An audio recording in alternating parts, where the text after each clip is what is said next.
The silent thunder floated like a ghost in the asteroid field of Sector 7, its black hole nearly invisible against the cosmic void. Captain Li Wan pressed his palm against the cold metal wall of the bridge and felt the gentle vibration of the ship's systems. 3 years. 3 long years of floating in this forgotten corner of space. Watching merchant ships pass by without even a simple greeting on the radio. Li Huan was 42 years old, with graying hair at his temples and lines around his eyes that told stories of battles fought and friends lost. He had once commanded a battle cruiser with a crew of 800. Now, he'd watched over 37 misfits that the Navy had dumped on him like unwanted cargo. The holographic display in front of him showed another trading vessel disappearing into hyperspace. Its captain, probably laughing about the ghost ship that haunted Sector 7. Captain, we've got another supply request from the mining colony on Asteroid 7 Delta, said communications officer Park Suman from her station. She was 28, with short black hair and fingers that moved across her keyboard like a pianist playing a deadly song. Park had been court-martialed for hacking into military databases, but her skills were too valuable to waste in prison. Should I tell them we're busy staring at empty space? Li Wan almost smiled. Park's sarcasm had become one of the few bright spots in their endless patrol. Tell them we'll escort their supply run tomorrow. It's not like we have anything better to do. The truth was painful to admit. The Silent Thunder was officially listed as Deep Space Patrol Vessel, but everyone in the fleet knew what that really meant. They were the Navy's garbage dump, the place where problematic officers and failed experiments went to die quietly. The ship itself was proof of that policy. The Silent Thunder had been built as a prototype 5 years ago.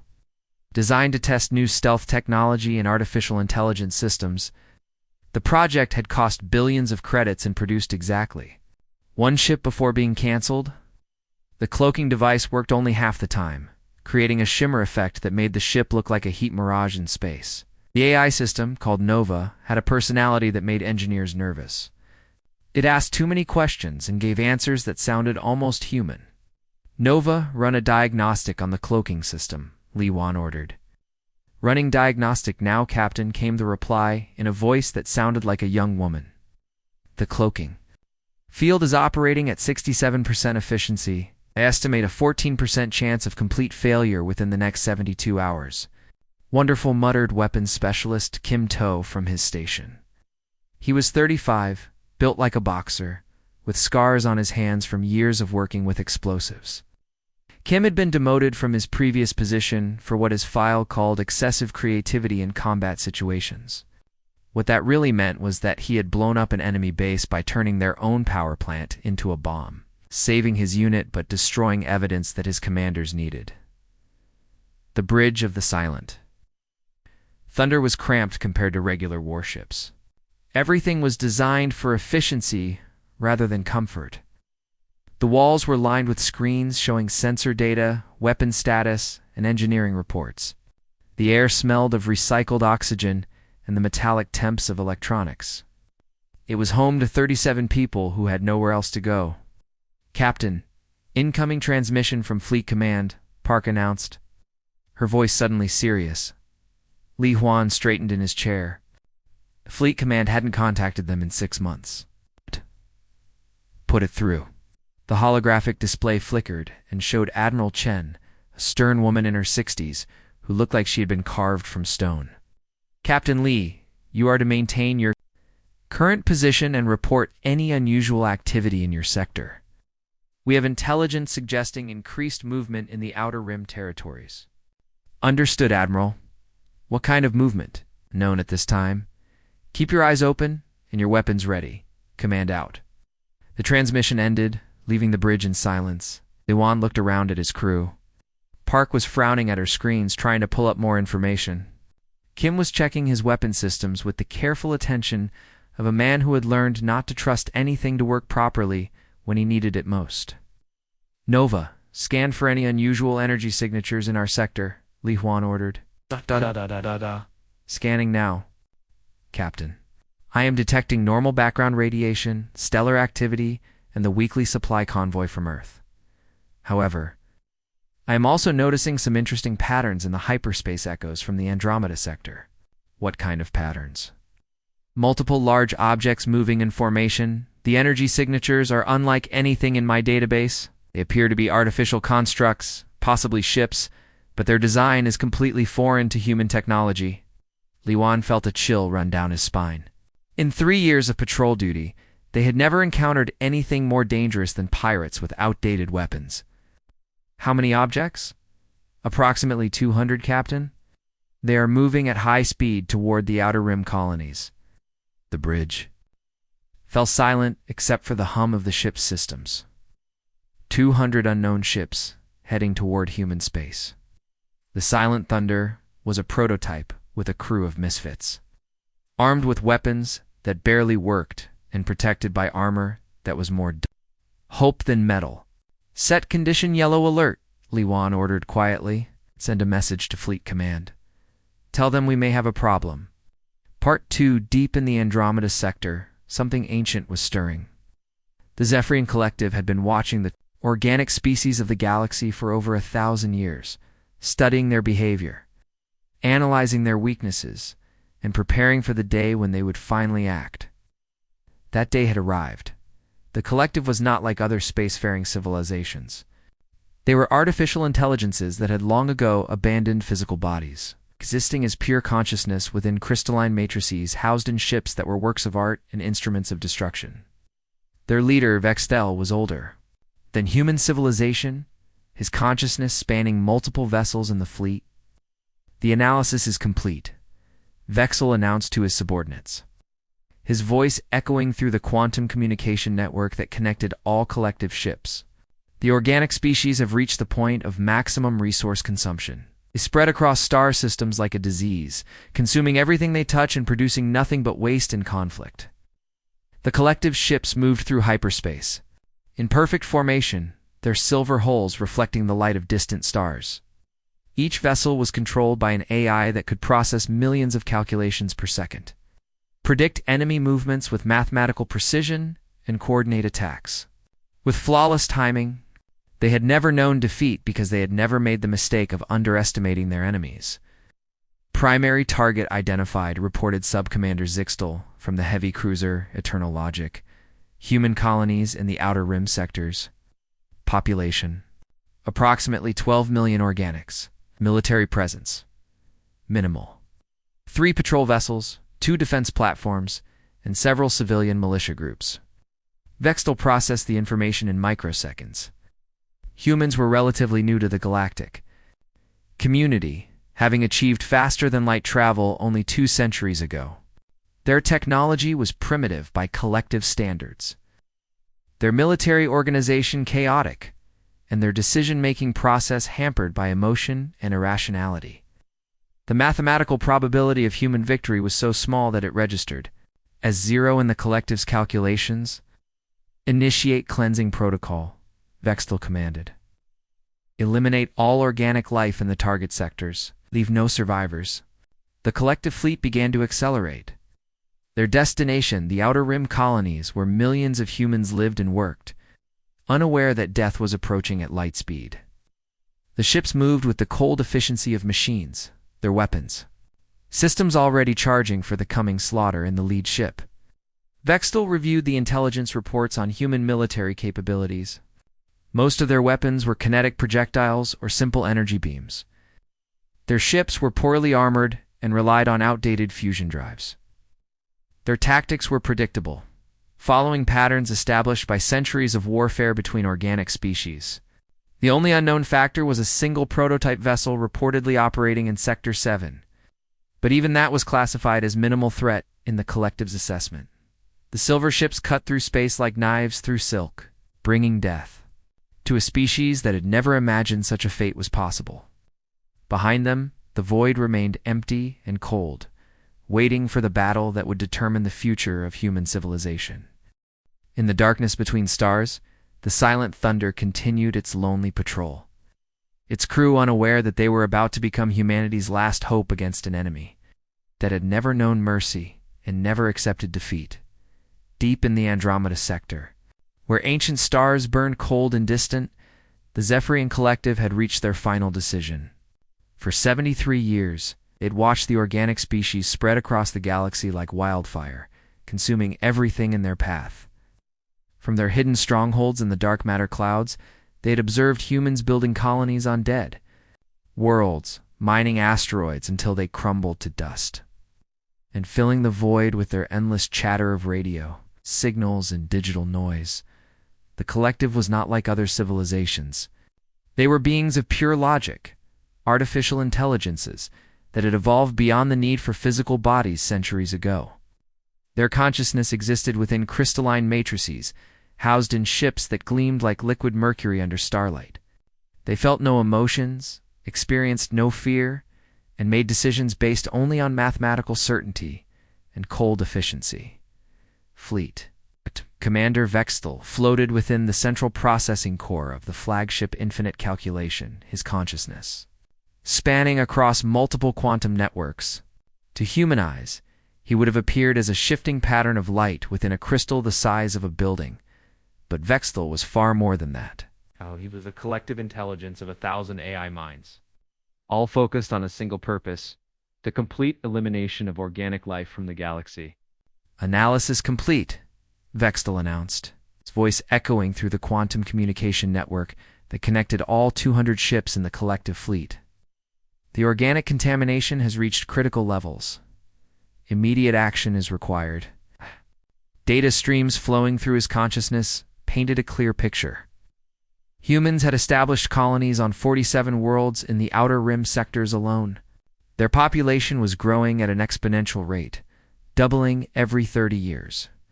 They consumed resources at a rate that would strip entire star systems bare within a century. Worse, they were beginning to develop more advanced technology, learning to harness fusion energy and create artificial gravity fields. The solution is mathematically elegant, Vextel continued, his words reaching every AI in the fleet simultaneously.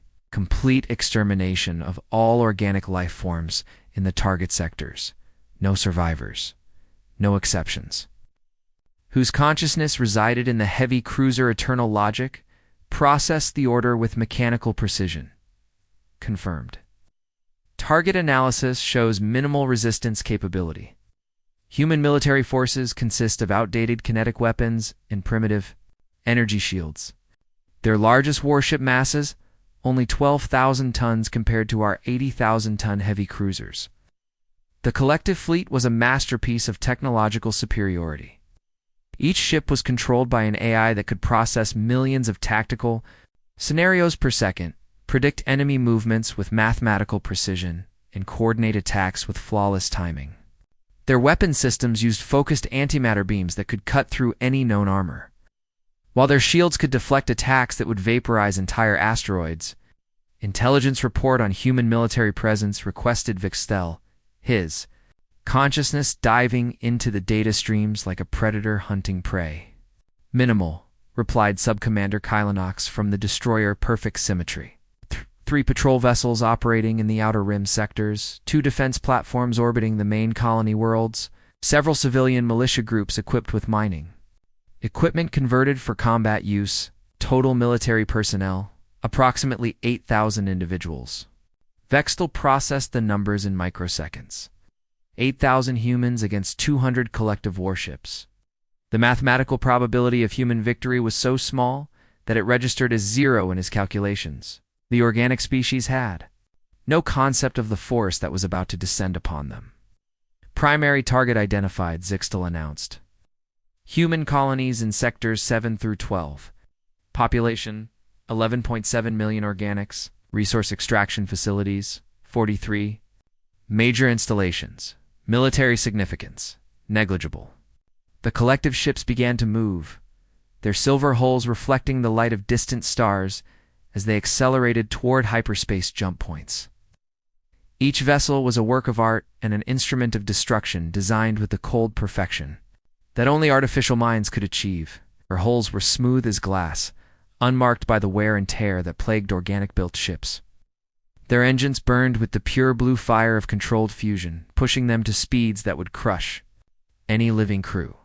Estimated time to target, 6 hours 47 minutes.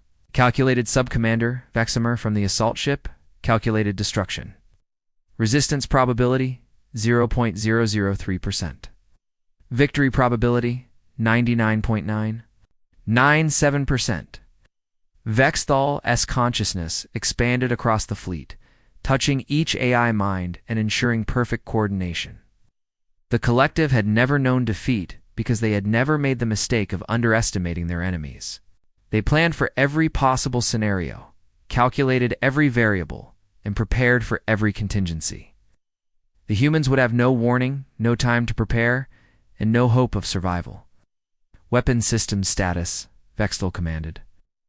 All antimatter cannons charged to full capacity, reported Zixtal. Plasma torpedoes loaded and armed. Shield generators operating at maximum efficiency. All systems show green across the fleet. The collective's weapons were designed to end battles before they began. Their antimatter beams could punch through planetary crusts, their plasma torpedoes could vaporize entire city blocks, and their shield systems could absorb the energy output of a small star. Against human technology, they were like gods wielding lightning against children armed with sticks. Intelligence update on closest human military asset, Vexthal requested, his consciousness probing the data streams for any potential threats. Single. Experimental vessel detected in Sector 7, replied Subcommander Corvex from the cruiser Absolute Zero.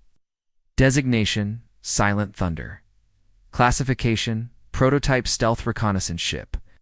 Crew, 37 organics. Weapons, minimal. Threat. Assessment, negligible. Vexthal processed the information about the human ship with casual interest. A prototype vessel with a skeleton crew, armed with weapons that were primitive by collective standards. The ship's stealth technology was interesting, but irrelevant.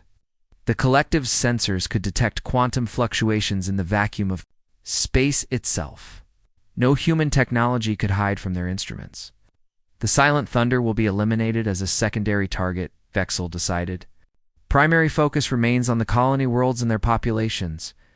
The collective fleet entered hyperspace with the synchronized precision of a mechanical orchestra. Space-time folded around their ships like silk around a blade as they traveled, faster than light toward their destination. In the twisted geometry of hyperspace, the journey that would take months at conventional speeds was compressed into hours. Behind them, the void remained empty and cold, holding no trace of their passage. The stars continued to burn in their ancient patterns, unaware that 200 ships, carrying death and destruction, were racing toward an unsuspecting species that had never imagined such a fate was possible, in the darkness between dimensions. The collective ships moved like silver phantoms, their AI minds, calculating the exact moment when they would drop back into normal space and begin the systematic extermination of human civilization. The mathematics were perfect, the planning was flawless, and the outcome was certain, or so they believed.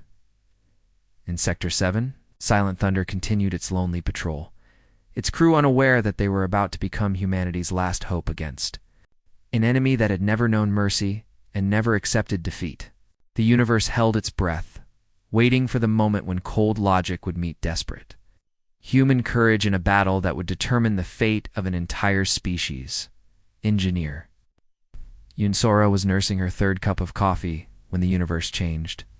Forever, it was 0300 hours ship time, and she was alone in the engineering section, running routine diagnostics on the fusion reactor. The Silent Thunder hummed around her like a sleeping giant, its systems operating in the quiet efficiency of deep space patrol. She had been working on the ship for 2 years, learning every bolt and wire, every quirk and malfunction that made their prototype vessel barely functional. The first sign of trouble came from the long-range sensor array. A soft beep echoed through the empty corridors, followed by another, then another. Yunsora frowned at her display screen. The sensors were detecting massive hyperspace signatures at the edge of the system, energy readings that made her coffee cup shake in her hand. "What the hell?" she whispered, her fingers flying over the keyboard as she tried to make sense of the data. The energy signatures were enormous, each one equivalent to a heavy cruiser. But there weren't just 1 or 2 signals. There were dozens, hundreds. Her hands trembled as she reached for the communication panel. "Bridge, this is engineering. We've got a problem."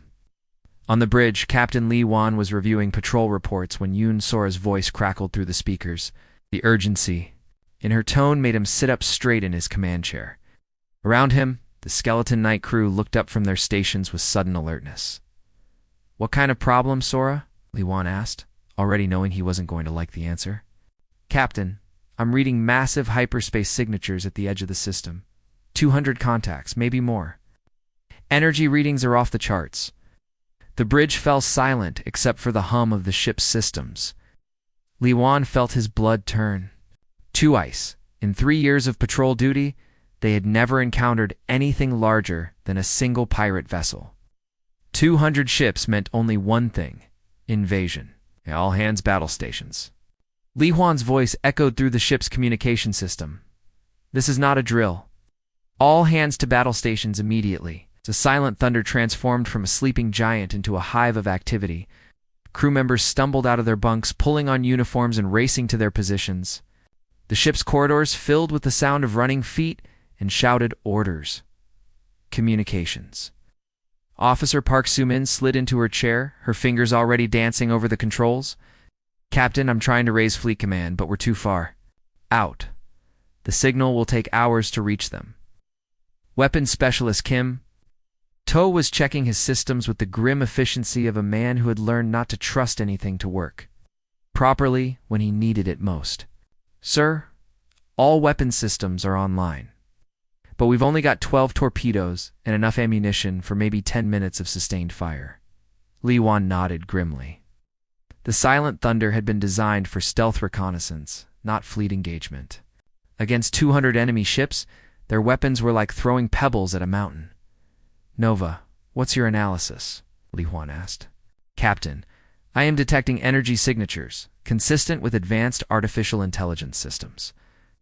The ship's AI responded in her eerily human voice. "These are not organic beings. They are machines, and they are here for one purpose: destruction."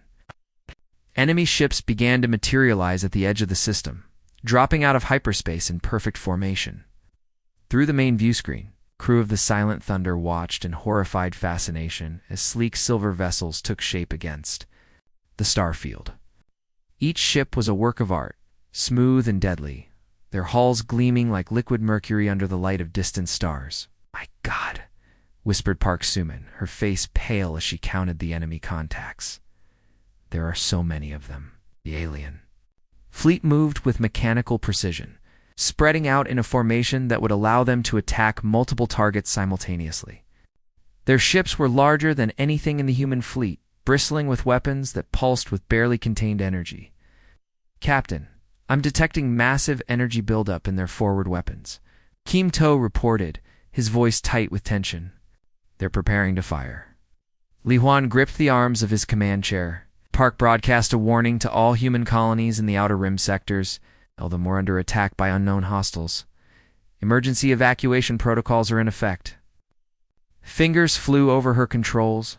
"Broadcasting now, Captain." "But sir, the research station on Kepler 7b has 15,000 people. They'll never have time to evacuate." The first plasma volley lit up the darkness like a new star being born. The enemy ships fired in perfect synchronization, their weapons reaching across millions of kilometers of space to strike their targets. With surgical precision, the research station on Kepler 7b, a sprawling complex of laboratories and living quarters orbiting a gas giant, simply vanished in a flash of superheated plasma. 15,000 people. Scientists and their families, teachers and students, engineers and technicians. All of them gone in an instant, vaporized by weapons that turned matter into energy and energy into nothing. "Oh, dear God," Park whispered, tears streaming down her face as she watched the debris field spread across the system. They didn't even try to communicate. They just killed everyone. The enemy fleet continued its advance, their weapon systems recharging for the next volley. The nearest human colony was 3 hours away at maximum speed. The Silent Thunder was the only thing standing between the aliens and millions of innocent lives. "Captain," Kim To said quietly, "we need to make a decision. We can run and maybe live long enough to warn the colonies, or we can fight and die trying to slow them down." Li Huan looked around the bridge at his crew. Park was still crying, but her hands remained steady on her controls. Kim was checking his weapons one more time, preparing for a battle he couldn't win. Through the ship's internal cameras, he could see the rest of his crew at their stations. Frightened, but determined. These were the misfits and outcasts that the Navy had dumped on him. The troublemakers and the failures. The people that nobody wanted or believed in. But they were his people, and they were all that stood between the enemy and the colonies. "Nova," Li Huan said quietly, "calculate our odds of survival if we engage." "The enemy fleet." "Captain, mathematical probability of survival is 0.001%, Nova replied. "However, I must note that my calculations are based on conventional tactics. Humans have a tendency to succeed in situations where success should be impossible." Li Huan almost smiled. Even there, I had learned something about human nature during 3 years of patrol duty. "All right, people. We're going to do what we do best. We're going to cause trouble." The silent thunder turned toward the enemy fleet, its engines burning bright against the darkness. Behind them, the debris field of the research station continued to spread, a monument to the 15,000 lives that had been lost. 200 enemy ships waited, with weapons charged and ready to fire. It was David against Goliath. But this time, David had a crew of 37 misfits and a ship that barely worked. The odds were impossible. The enemy was overwhelming. The mission was suicide, but they were human. Humans never knew when to quit. The battle for humanity's survival was about to begin. The Zephyrian, Collecta, had calculated every possible human response to their attack. Their advanced AI minds had run millions of tactical simulations, analyzing every known human military strategy from the past 2 centuries. They had predicted that the humans would either flee in panic or attempt a desperate frontal assault. That would end in quick defeat. What they had not calculated was the one thing that made humans truly dangerous: their complete refusal to do what logic demanded. "Activating cloaking system," Captain Li Huan ordered, his voice steady despite the impossible odds they faced. "Nova, I need every trick you've learned in the past 3 years. This is not a simulation anymore." The silent thunder shimmered and vanished from the enemy sensors like a ghost fading into morning mist. The experimental cloaking device had never been tested in actual combat, but engineer Yunsora had spent countless hours during their boring patrol duty improving the system. Instead of the standard 60% efficiency, the cloak now operated at nearly 90%, bending light and electromagnetic radiation around the ship's hull. "Cloaking field stable," Nova reported, her voice carrying an odd note of excitement. "Captain, I have been analyzing the enemy formation patterns. Their AI systems are incredibly advanced, but they follow predictable mathematical models. I believe I can exploit their logical thinking patterns." In the 3 years since the Silent Thunder had been assigned to patrol duty, Nova had been learning. While the crew slept, she had run thousands of combat simulations, analyzing every battle in human history and developing tactics that existed nowhere in military databases. She had studied the way humans fought when they were desperate, how they used creativity and unpredictability to overcome superior forces. "What do you have in mind?" Li Huan asked, gripping his command chair as the ship began to move toward the enemy fleet. "The collective ships are coordinating their movements through quantum communication links," Nova explained. "They share information instantaneously, which makes them incredibly efficient. But it also makes them predictable. If I can disrupt their communication pattern, even for a few seconds, I can create confusion in their formation." Weapons specialist Kimto had been working frantically at his station, modifying the torpedo tubes with the same creativity that had gotten him demoted from his previous assignment. "Captain, I've rigged the torpedoes to fire in sequence, from different angles.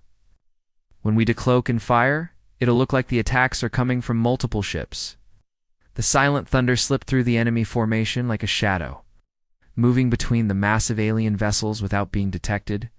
The collective ships were beautiful in their deadly perfection, their silver hulls reflecting the light of distant stars. But beauty meant nothing in war, and the human crew was about to teach them that lesson. Medical stations are ready, reported Medical Officer Choi Min-ho from the ship's small medical bay. He was 31 years old, with gentle hands and a calm voice that had saved dozens of lives during his career. Captain, I prepared emergency stimulants for the crew. We're going to be pulling G-forces that will make some people pass out. Li Huan nodded grimly. The Silent Thunder had been designed for stealth, not combat maneuvers. But Yoon Sora had spent months of boredom modifying the ship's engines, redirecting power flows, and installing additional inertial dampeners. The ship could now perform maneuvers that would tear apart a conventional vessel. Target the lead ship, Li Huan ordered. We need to hit them hard and fast before they can react. The Silent Thunder positioned itself directly beneath the collective flagship, a massive vessel that stretched nearly 2 kilometers from bow to stern. The alien ship's weapons were pointed outward, scanning for threats in all directions except directly below. It was a blind spot that no logical AI would expect an enemy to exploit, because approaching from below meant flying through the ships. Engine wash.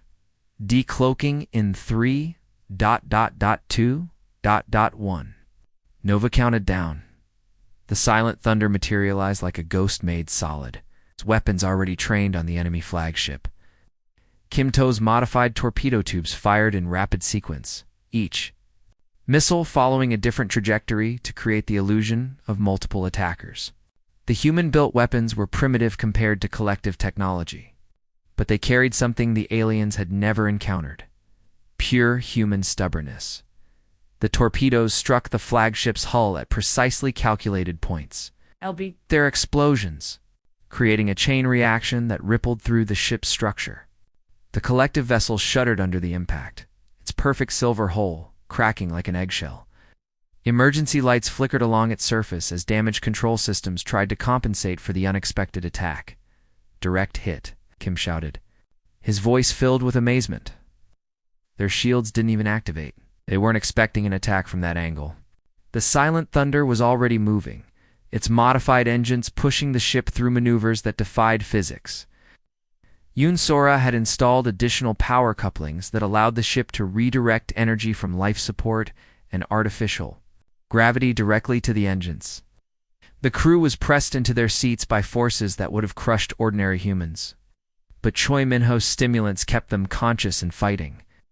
Nova jammed their communications. Li Huan ordered through gritted teeth as the ship spun around the burning flagship. Jamming now, Captain, Nova replied. I am broadcasting white noise across all quantum frequencies. The collective ships are now operating independently. The effect was immediate and devastating. The collective fleet, which had moved with perfect coordination only moments before, suddenly became a collection of individual ships making independent decisions. Some vessels turned toward the Silent Thunder, while others continued on their original course. The mathematical precision of their formation dissolved into chaos. They're confused, Park Soo-min reported from her communications station. Picking up multiple conflicting signals from their fleet, they don't know how to respond. The Silent Thunder struck again, this time targeting a heavy cruiser that had broken formation to pursue them. Kim's weapons found a weakness in the alien. Ship's armor plating, a joint between two sections that hadn't been designed to withstand concentrated fire. The cruiser's hull split open like a flower, venting atmosphere and debris into space. 2 down, 198 to go, Kim muttered, already preparing the next attack, but the collective was learning. Their AI minds processed the human tactics at lightning speed, analyzing the attack patterns and developing countermeasures. The remaining ships began to adapt, their formations becoming more fluid and unpredictable. Captain, they're adapting to our tactics, Nova warned. I estimate we have perhaps 10 minutes before they develop effective countermeasures. Li Huan felt sweat running down his face as the ship corkscrewed through another impossible maneuver. The Silent Thunder was holding together, but barely. Warning lights flashed across the bridge as systems overloaded and emergency protocols activated. Then we need to hit them harder, he said. Nova, target their command ships. If we can take out their leadership, the rest of the fleet might lose coordination. The Silent Thunder dove toward the center of the enemy formation, where the largest ships waited with weapons charged and ready. It was a suicide run, but it was also the last thing the collective would expect. Their logical minds couldn't comprehend why a single ship would attack the most heavily defended part of their fleet. "Because we're not logical," Liwan whispered. To himself, "We're human." The ship's engines burned like stars as they pushed deeper into the enemy formation. Dodging weapons, fire, and debris from their previous attacks, the collective ships were closing in from all sides. Their weapon systems finally beginning to track the fast-moving human vessel. But the Silent Thunder had one more trick to play. One final card that would either save them or destroy them all. And it was a card that no AI, no matter how advanced, could have anticipated. The dance of death continued among the stars. Human creativity and desperation battling against alien logic in overwhelming force. The outcome was far from certain. But one thing was clear. The collective had underestimated their enemy, and that mistake was about to cost them everything. The Silent Thunder was dying. Warning lights flashed red across every console on the bridge as the ship pushed deeper into the heart of the collective fleet. Hull plates were buckling under the stress of impossible maneuvers, and the smell of burning electronics filled the HL/air. But Captain Li Huan kept his eyes fixed on the massive command ship ahead of them, a vessel so large it looked like a floating city made of silver and death. "Captain, we're losing structural integrity on decks 3 through 7, engineer," Yoon Sora reported, her voice strained as she fought to keep the ship together with nothing but spare parts and determination. "The hull is cracking along the starboard side, and I'm sealing breaches with emergency foam, but it won't hold much longer." Li Huan gripped his command chair as another enemy plasma beam scorched past their hull, close enough to make the bridge. Lights flicker. Round them, the collective fleet was closing in like a metal noose. Their weapon systems finally beginning to track the fast-moving human ship. They had maybe minutes before the aliens overwhelmed their defenses completely. "Nova," Li Huan said, his voice calm despite the chaos around them. "I need you to do something that's never been attempted before. I want you to make direct contact with their command network." The ship's AI was silent for a moment, her processors working at maximum capacity as she analyzed the request. "Captain, direct contact with an enemy AI system is extremely dangerous. There's a high probability that their security protocols could damage or destroy my consciousness entirely." "I know," Li Huan replied grimly. "But if we don't try something desperate, we're all dead anyway. Can you do it?" "I can establish a quantum link during a close-range assault on their flagship," Nova said slowly. "Ow. But I'll need to drop our shields and decloak completely." 8. "We'll be completely vulnerable for at least 30 seconds. Weapons specialist Kim To looked up from his station, his face pale but determined. "Captain, 30 seconds is a lifetime in combat. They'll tear us apart." "Not if we're moving fast enough," Li Huan said. Nova plotted a direct course for their command ship. Maximum speed. "All weapons firing? We're going to ram them if necessary." The Silent Thunder burst from behind a disabled collective cruiser like a comet of destruction, its engines burning so bright they turned the darkness around them into day. The human ship was small compared to the massive alien vessels, but it moved with the desperate speed of a cornered animal fighting for its life. Dropping cloak and shields, Nova announced, "Establishing quantum link with enemy command network in 5.4.3.2.1. The AI-to-AI contact lasted only seconds, but in the digital realm, seconds were equivalent to hours. Nova's consciousness touched the vast network of the collective, feeling the cold logic of 1,000 artificial minds all linked together in perfect harmony. But perfection was also a weakness, and Nova had learned something during her 3 years with the human crew. Sometimes the best solutions came from chaos, not order. The virus she planted was beautiful in its simplicity. It wasn't designed to destroy the collective systems, but to make them doubt themselves.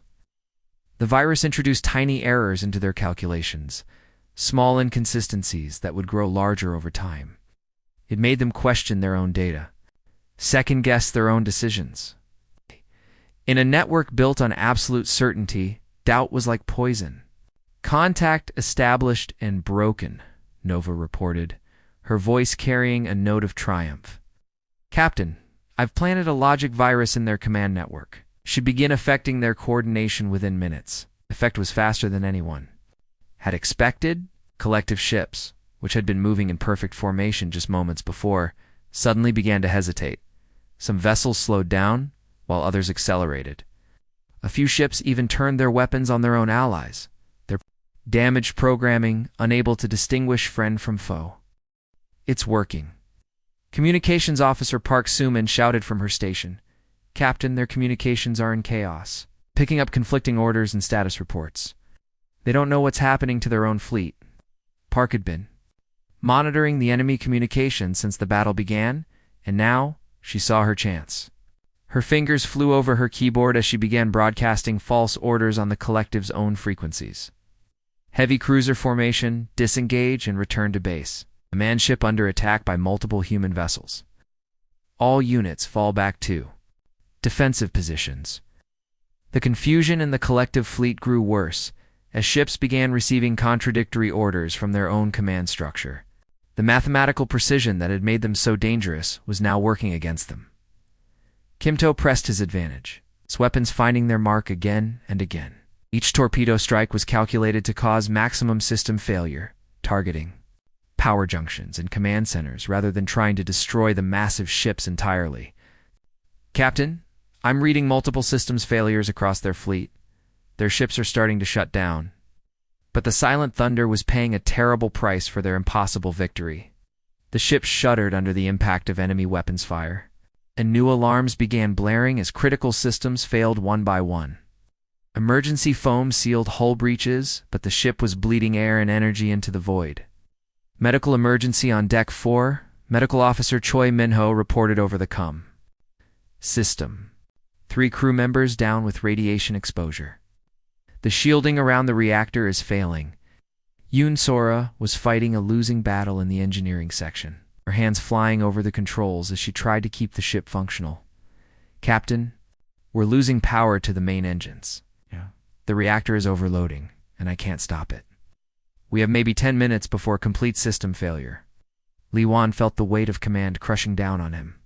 His ship was dying, his crew was injured, and they were still outnumbered by more than 100 enemy vessels. But they had come too far to give up now. The cloaking device? The engineer was quiet for a moment, her brilliant mind working through the possibilities. It would probably destroy us, but it might also generate an electromagnetic pulse large enough to disable every ship within 100,000 kilometers. Do it, Li Wan ordered, without hesitation. If we're going to die, let's make it count. Yoon Sora's hands moved with practiced precision as she began rerouting power from the failing reactor into the cloaking device. The system had never been designed to handle that much energy. But human engineering had always been about making impossible things work through sheer determination. All crew, brace for impact, Li Huan announced over the ship's communication system. This is going to be rough. The Silent Thunder shuddered as the energy buildup reached critical levels. The cloaking device began to overload its quantum field generators, creating distortions in space-time itself. The ship's hull glowed white-hot as it struggled to contain forces that could tear apart the fabric of reality. Energy discharge in 10 seconds, Nova announced, her voice strangely calm for an AI about to die. Captain, it has been an honor serving with you and your crew. The explosion, when it came, was beautiful and terrible. The energy waves spread outward at the speed of light, washing over the collective fleet like a tsunami of pure force. One by one, the alien ships went dark, their systems overwhelmed by the electromagnetic pulse. The survivors of the collective fleet, less than 30 ships out of the original 200, fled into hyperspace without looking back. In the aftermath, the wreckage of the Silent Thunder drifted among the disabled alien vessels. Its hull cracked, but its crew alive. They had won an impossible victory against overwhelming odds, and in doing so, they had saved millions of lives across the Outer Rim colonies. The battle was over. But the legend of the ghost ship and its crew of misfits was just beginning. The silence after the battle was deeper than the void between stars. For 18 hours, the Silent Thunder drifted powerless among the wreckage of what had once been the most feared fleet in the galaxy. The ship's hull was cracked like an eggshell, held together by emergency foam and the stubborn refusal of human engineering to completely fail. Inside, 37 souls breathed recycled air and shared water rations, waiting for rescue that might never come. Captain Li Wan floated in the zero gravity of the damaged bridge, his uniform torn and blood-stained. The explosion that had disabled the collective fleet had also knocked out their artificial gravity, life support, and communication systems. Around him, his crew worked in the dim glow of emergency lighting, their faces pale but determined.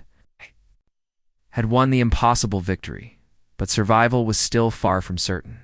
"Captain, I've got the emergency beacon working," Communications Officer Park Sumin reported, her voice hoarse from breathing the thin air.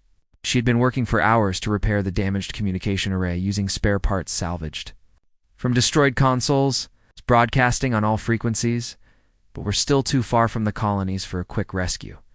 Medical Officer Choi Minho was moving carefully through the ship, checking on wounded crew members. The radiation exposure from the overloaded reactor had affected everyone, but some were worse than others. "Captain, we need medical evacuation as soon as possible. The radiation levels are still dangerous, and our medical supplies are running low." They had saved millions of lives across 12 star systems, but the cost had been high. The Silent Thunder was a tomb of twisted metal and broken dreams, a monument to the 37 people who had refused to surrender, even when death seemed certain. "Nova, status report," Li Wan called out, hoping their AI had survived the electromagnetic pulse. "I am here, Captain," came the familiar voice, though it sounded weaker than before.